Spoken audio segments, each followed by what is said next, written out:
and gentlemen, my name is Kevin Chekowitz. This is the Kaged Review, and I have about 6 weeks worth of wrestling to catch up on.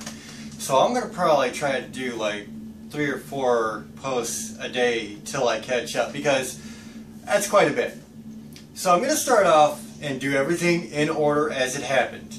So the very first thing I need to review since my last post is Raw, and that's for August 6th. 2018. Now, I'm not going to spend a whole lot of time on these older ones because they're older. Not too many people are really going to care at this point because we know what happened. But I'm going to do a real quick synopsis of everything that happened, and then I'll give you my opinions maybe as I'm talking about it. Just do a really quick review. So, starting out, we had Kurt Angle, Baron Corbin, Roman Reigns opening the show. Roman Reigns, being pushed as the champion again. This is at a point before he became champion, and you kind of knew it was coming. But there was just a lot of backlash at that point over it. And I think that has actually continued through his championship reign. So, Kurt Angle and Baron Corbin, they've been bickering back and forth. Kurt Angle's been doing a lot of stuff fans like. And he sets up a match with Roman Reigns versus Baron Corbin. And of course, Reigns is going to win. He goes over Corbin. Corbin doing his heel shtick. And then Finn Balor comes out, because this is when those two were feuding. And he hits him with the coup de grace. Hits Baron Corbin with the coup de grace after Reigns beats him. Backstage, you get a Seth Rollins-Kurt Angle bit. Seth Rollins is looking for some vindication after what McIntyre and Ziggler did to him. But he needs a partner, so Kurt Angle says find a partner. Then you get Bobby Roode versus Mojo Rawley. Nobody cared about this match. I certainly didn't care about this match. And it shows where Bobby Roode has been placed on the roster. Which is, quite frankly, low mid-card. Bobby Roode gets the win over Mojo Rawley. Who cares? Backstage, you get an Elias segment talking about his documentary. Elias goes into the ring. He starts doing his singing bit. And another very cringeworthy session with Bobby Lashley. Bobby Lashley comes out to try to get him to sing with Elias. All comes out wrong. Of course, Bobby Lashley hits Elias. Kind of terrible. Authors of Pain. You get Razor versus Titus O'Neil. They're building up Authors of Pain to be this new super dominant tag team. But really, so far, they've faced a bunch of nobodies and Titus Worldwide. So, nothing really to speak of there. Authors of Pain, Razor goes over, and it's a pretty forgettable match, to be honest. Backstage, Seth Rollins has this weird bit with Tyler Breeze, because Tyler Breeze wants to partner with Rollins, and then of course Roman Reigns walks in and says he's going to be the partner, even though he's already had a match. And that just shows how much they're, still pushing Roman. Then you get the Kevin Owens show with Jinder Mahal, talking about how, he's this new guru of peace and whatever, and they're both talking about Braun Strowman, to which point he comes out and just mauls. I think it was Jinder Mahal he mauled. That actually creates the match between Braun Strowman and Jinder Mahal. Jinder wins with a disqualification because KO interferes. Grabs a briefcase, and runs. Corey Graves interviews Roman Reigns backstage after that.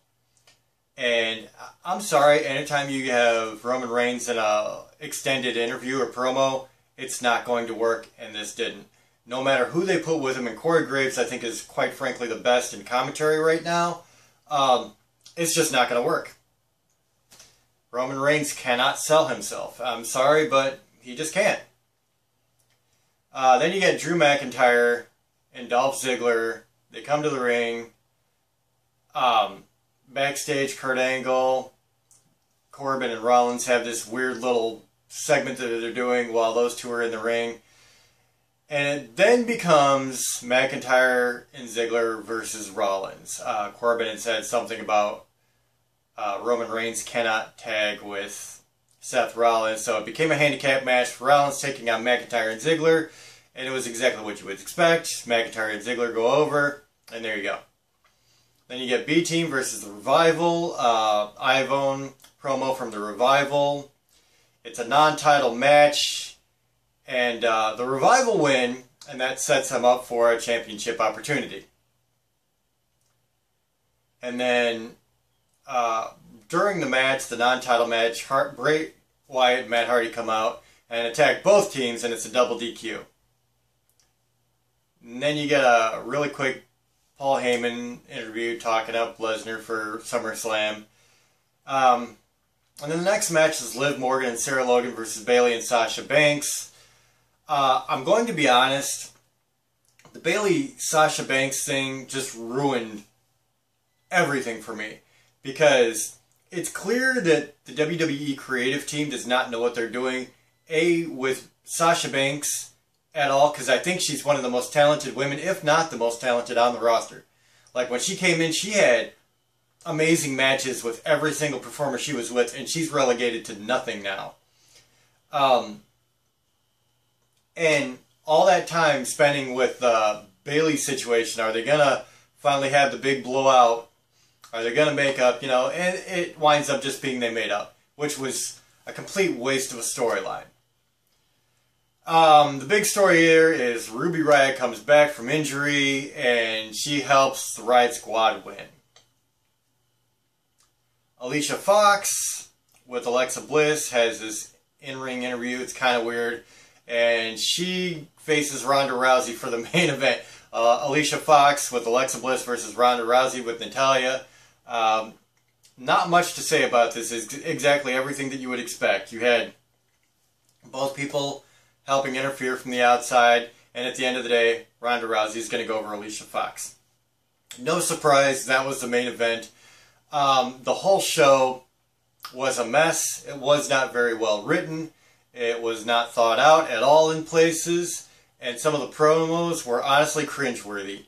A 1 out of 10 at best, and that's Raw for 8/6/18. I'm not going to spend too much more time with that, because like I said, I have a lot to catch up on. And frankly, these are not important enough for me to waste my time with, because WWE as a product has been garbage. So there it is. If you enjoyed this, hit the like button, subscribe, and share. And if you agree with me that WWE has really lost their touch, hit the like button, subscribe, and share. We'll have fun bashing them. So ladies and gentlemen, my name is Kevin Jackwitz. This is the Kaged Review. Kaged Nation out.